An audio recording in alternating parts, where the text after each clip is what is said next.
getting ready to roll with the on-field drills with the defenders, sir. Yeah, I am irrationally excited about this every year. I mean, Combine's the best. Right. Now, I don't get to, really watch it on TV because I'm usually walking around talking to people. Right. But it's the draft is the best. The Combine is, I know Senior Bowl, but Combine really feels like the start of it. Right. And there's no one else who does it. And it is the best. I cannot wait. Right. And you and DJ do an amazing job. Well, and I love, throwing you in the mix because everything that we're talking about right now leads to the next 3 weeks of activity. Yeah. I mean, it's a puzzle piece that the next 3 weeks of activity of franchise tag decisions on Tuesday with a deadline. Then, 8 days after that is when the new league year begins with a window opening up, right? Right. And then that's what happens there affects decisions made at the draft. It's all one big, huge puzzle piece, and that's what starts right now. Right, and so when I'll be walking around here and people will say hey, what's going on? What are you hearing? And I'm like, I don't know, man, all the things. And that's what this week is like. It's who do I run into? Who do I hear? What do I hear? Everyone's trying to find out info. Every free agent's going to make a lot of money. All the prices are crazy. Then you get home and you're like, all right, what's the real price? It's who could be traded? Who could be released? What does this mean for who they're going to end up drafting? It really is, there's always, free agency is great, and I know for fans it's, literally amazing. Yes. But there is always relief when it's over because it's all right, I have a sense for what the big picture looks like. Yes. Now we can get into the draft and see, all right, what's kind of the next phase? Yes, settle into all that business. And plus, you never know when news is going to hit.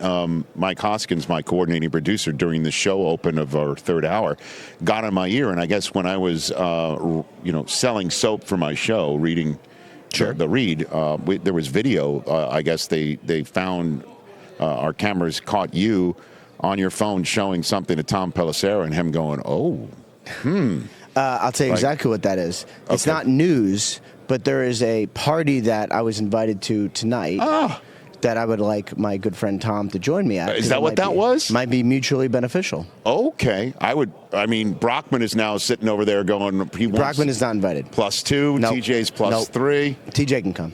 Here's the deal. I was able to see what it is. Jordan Schultz is having a party at a Starbucks, and he's paying for the whole thing himself. Hey, you want a coffee? So I've been to that Starbucks at the JW. You have? You've been back? I was there. That's where I came from. It's a great meeting spot for, you run into people. Teams and agents will have to cross over from one meeting to another, so they go there. And so people are like, "Wow, you're back!" And I'm like, "Where did you think I was going to go?"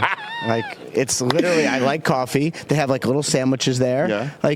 Where else would I be? Just if you're going to have the Thrilla and Vanilla Part 2. You got to make sure I'm there I got to be there for that. You would have said that last time, except I had Garofalo there, and all he did was take pictures. I was like, hey, he's like, oh, well, I would have jumped in. I'm like, sure, after you took the picture, sent it to literally everyone. Couldn't have sent it to more people. So when they're like, wow, can't believe there's a picture, I'm like, I can't believe it took this long because Mike sent it to every single person in his phone. You should have stepped in. He was more busy taking pictures. Ridiculous. All right. So the story of this combine is what? What is it right now? What's everyone want to know from you? Combine-wise specifically, yes, sir. Obviously Fernando Mendoza is, I think everyone believes, going to be the number one overall pick. What happens after, I think, is interesting.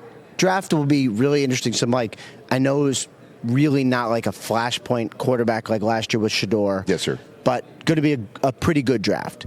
The story of the other stuff at the combine is really where all the quarterbacks going. Yes, sir. We are going to have a situation I can never remember. So, really? 2 years ago, Russell Wilson was cut by the Broncos and signed to the Steelers for $1 million or whatever it was.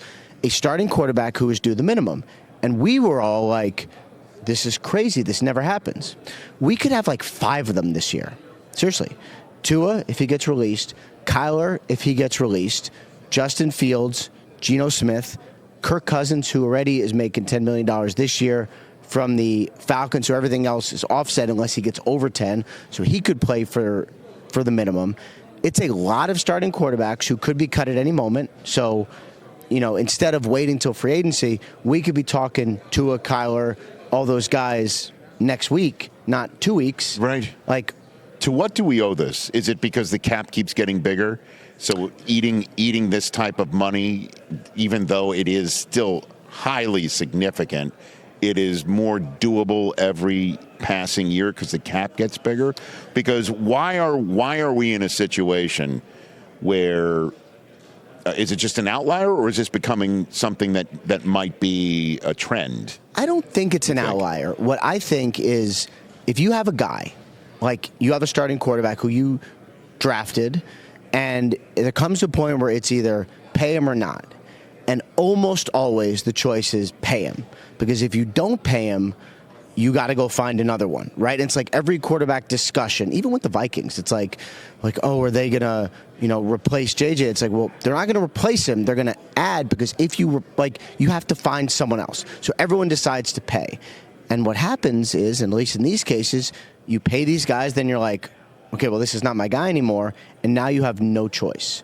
So I think it's more teams feeling the need to pay their quarterbacks, whether they really merit those deals or not, and then having to deal with the fallout. What about Murray?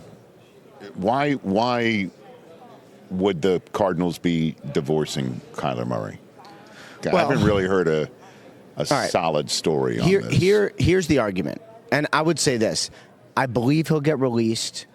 I don't know it for sure. So I'm not saying but here's the argument to keep him, right?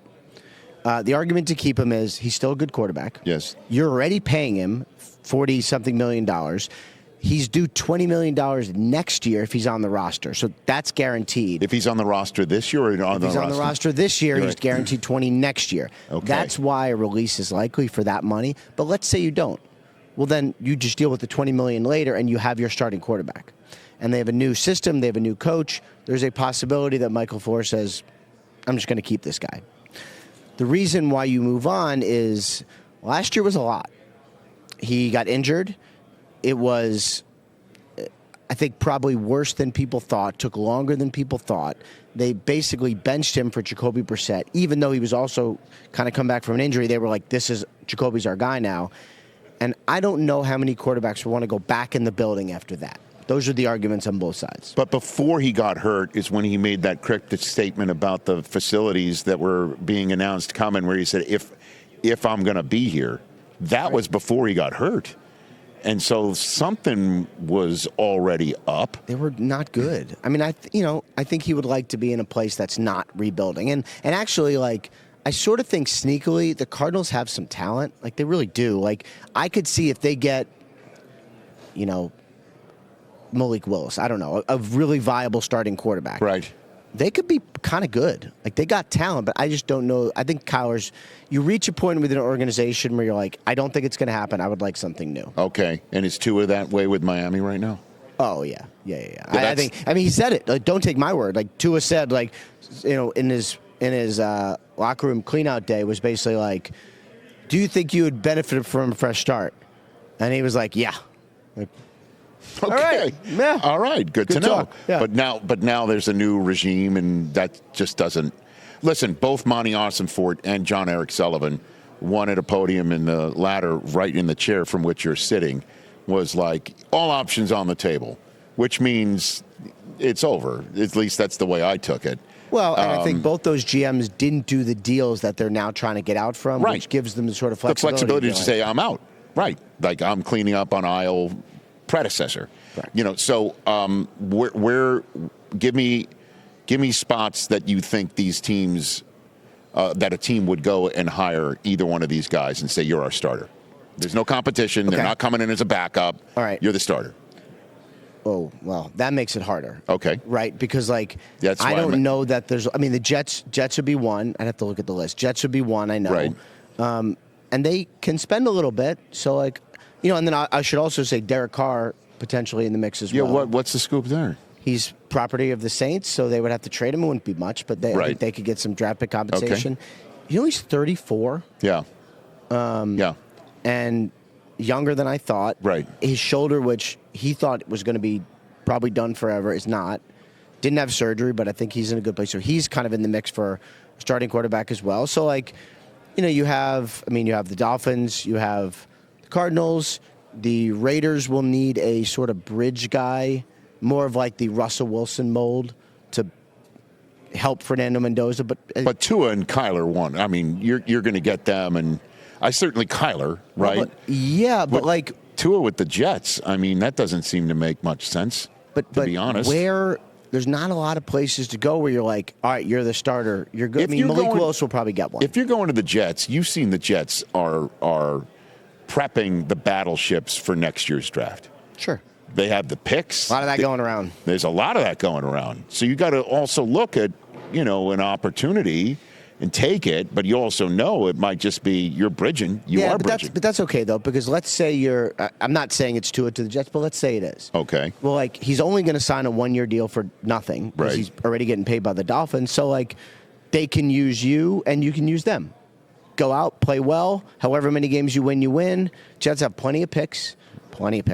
So they can get up and get whoever quarterback they want next year. Win as many games you can with Tua. Right. If he rebuilds his stock, then he could be a starter for someone else next year. Same with Kyler. Same thing. Right. Who are, in the few minutes I have left with you here, sir, franchise tag from let's talk about it. Is Pickens one of them? Breece Hall one of them? Is getting, Breece Hall, my guess would be more transition tag than franchise tag. Okay. And Kyle Pitts, we already know.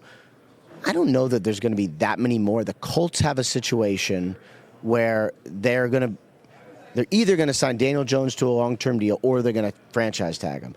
If they franchise tag him, then Alec Pierce is probably gone.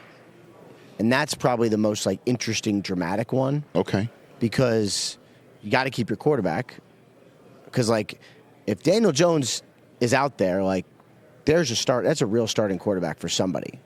So the Colts got to keep him, and then Alec Pierce probably becomes receiver number one in free agency, set to make a lot of money.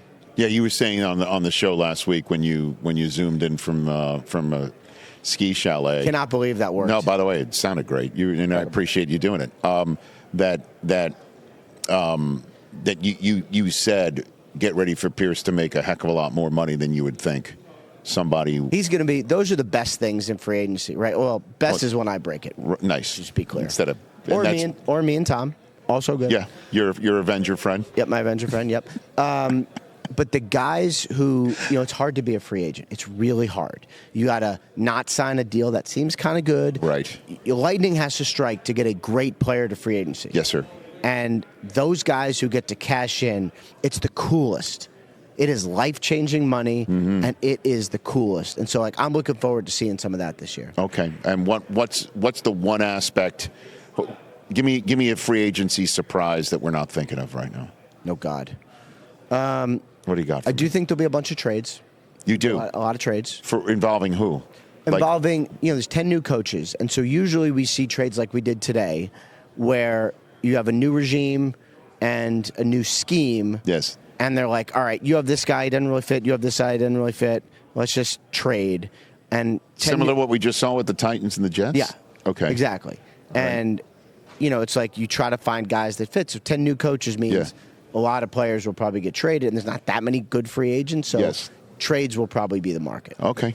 All right. Let's send you along because, I'm just only a few minutes behind you. I don't want. Yeah, you got to come too. I know. I don't want the producers to say, wait a minute. 1/3 of our on-air staff for the 5-hour combine coverage is sitting in the convention center right now. To be fair, they know where you are. They can just turn it on. And they know where you are right now, too. Okay, so let's go to work, shall we? Right. I got Caleb Downs first, but thank you for being here, buddy. Absolutely. Thank you for having me. Sorry I crashed you and Tom's hangout. Don't apologize to Tom. That's what the combine's about. I don't apologize to Tom. Tom's fine. Tom's doing fine. Because Tom would be like, come on, man. It's the Fonz. Be careful. He might tell you to sit on it. Hey, you made it all the way to the end. Thanks for that. Check us out every single day streaming live on Disney Plus and the ESPN app 12 to 3 Eastern.